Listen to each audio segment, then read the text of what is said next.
Baik, selamat siang Pak Edi Pranyoto, Bapak Ibu dan teman-teman semua. Perkenalkan nama saya Anissa Nurul Fadila, mahasiswa akuntansi bisnis online. Di sini saya akan menjelaskan jawaban saya pada forum terkait materi guidelines for questionnaire design and types of questionnaire. Jadi mungkin saya akan membacakan soalnya terlebih dahulu. Sebuah perusahaan rintisan atau startup teknologi finansial ingin mengetahui tingkat kepuasan penggunanya terhadap fitur baru dalam aplikasi mereka. Tim riset berencana menyusun kuesioner daring menggunakan Google Form. Namun setelah uji coba terbatas, ditemukan bahwa sebagian besar responden salah memahami beberapa pertanyaan yang menyebabkan hasil survei menjadi bias. Kemudian beberapa responden juga berhenti di tengah pengisian kuesioner karena kuesioner dianggap terlalu panjang. Tim peneliti menyadari perlunya perbaikan desain kuesioner, baik dari segi struktur, format pertanyaan, maupun urutan logisnya. Mereka ingin menggunakan kombinasi pertanyaan tertutup atau Likert scale dan terbuka agar bisa mengukur persepsi sekaligus mendapatkan wawasan naratif. Peneliti juga mempertimbangkan pilot testing ulang untuk memastikan kuesionernya yang lebih efektif. Nah, pertanyaan pertamanya, berdasarkan prinsip guidelines for questionnaire design, apa kesalahan utama yang sering terjadi dalam penyusunan kuesioner seperti kasus di atas? Nah, jawaban saya, berdasarkan prinsip Guidelines for Questionnaire Design dari Dillman 2014 dan Sekaran dan Bugi 2020, terdapat beberapa kesalahan umum yang juga terlihat pada kasus startup fintech tersebut. Yang pertama, kesalahannya pertanyaan ambigu atau multitafsir. Banyak responden yang salah memahami pertanyaan karena penggunaan istilah teknis atau kalimat yang terlalu panjang. Misalnya, apakah fitur integrasi rekening multibank Anda efektif meningkatkan efisiensi transaksi digital? Pertanyaan tersebut itu terlalu kompleks bagi pengguna awam. Kemudian kesalahan yang kedua, kuesionernya terlalu panjang dan melelahkan. Jadi responden berhenti di tengah jalan karena jumlah pertanyaan terlalu banyak tanpa urutan logis yang nyaman. Mungkin beberapa dari teman-teman pernah merasakan hal tersebut ketika mengisi kuesioner yang panjang, kemudian di tengah-tengah merasakan kebosanan, jadi menutup halaman kuesioner yang Anda buka. Jadi prinsipnya kuesionernya itu harus singkat, ringkas, relevan, dan fokus pada tujuan penelitiannya saja. Kemudian kesalahan ketiga, urutan pertanyaannya tidak logis atau pure flow. Pertanyaan campur aduk antara topik fitur, keamanan, dan desain aplikasi membuat respondennya bingung.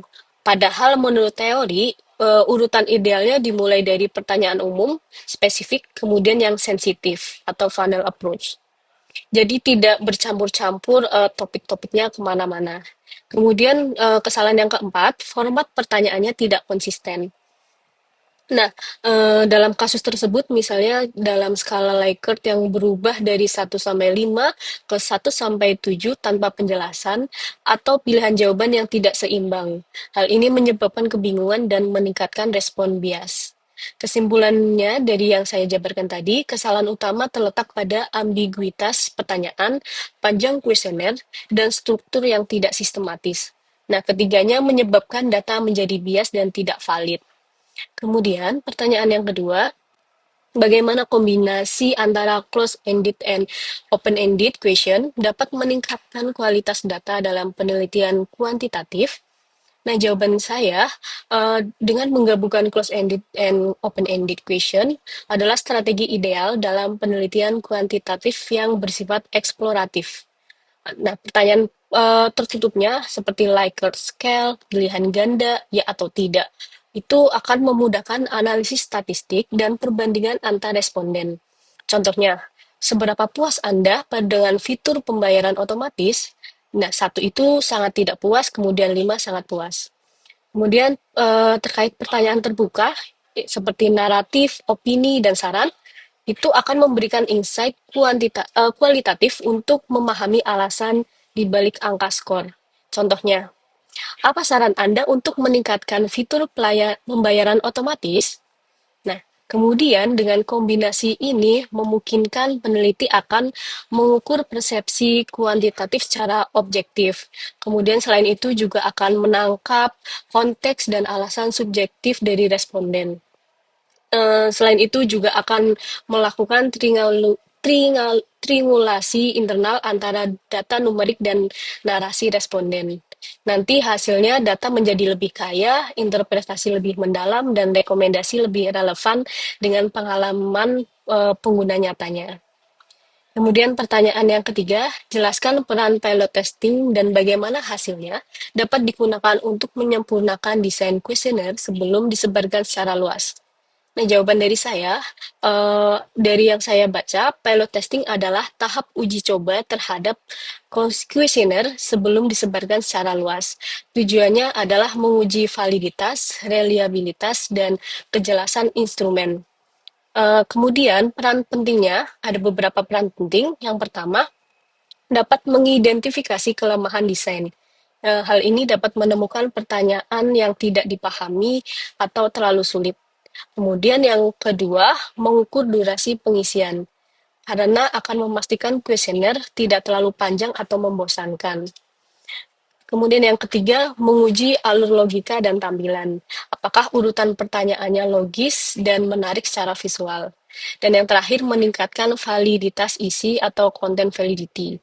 Apakah pertanyaan tersebut benar-benar mempresentasikan konstruk yang diukur. Kemudian cara memanfaatkan hasil pilot testing itu seperti apa? Yang pertama, revisi pertanyaan yang membingungkan atau menghasilkan jawaban yang tidak konsisten. Kemudian yang kedua, hapus item yang tidak relevan atau memiliki korelasi rendah terhadap tujuan dari penelitian. Kemudian sesuaikan juga skala pengukuran agar lebih intuitif, misal ubah dari 7 poin ke 5 poin. Itu. Kemudian juga lakukan uji ulang bila revisi signifikan memastikan stabilitas hasil. Jadi intinya pilot testing bukan sekedar formalitas, tetapi mekanisme kontrol kualitas yang memastikan kuesioner finalnya valid, efisien, dan mudah dipahami responden. Baik, mungkin itu ketiga jawaban dari saya untuk forum pada minggu ini. Mohon maaf apabila ada hal yang kurang berkenan. Terima kasih.